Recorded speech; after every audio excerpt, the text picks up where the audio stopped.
之時，我急需的是你聲音。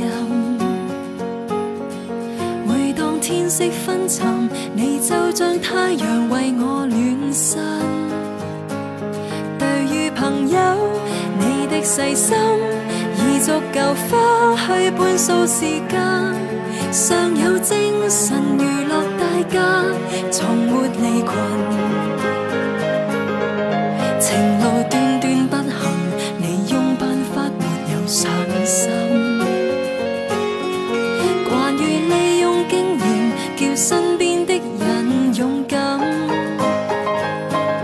對於情感，你很有心，卻未曾聽過你埋怨。為了打救旁人幸福，沒時間傷心。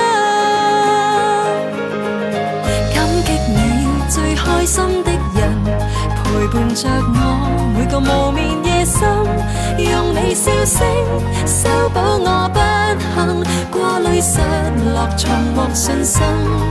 只不過誰為你認真，習慣了被愛中救傷的你，沒法放開開心的責任，抱着心事無人問壯烈犧牲。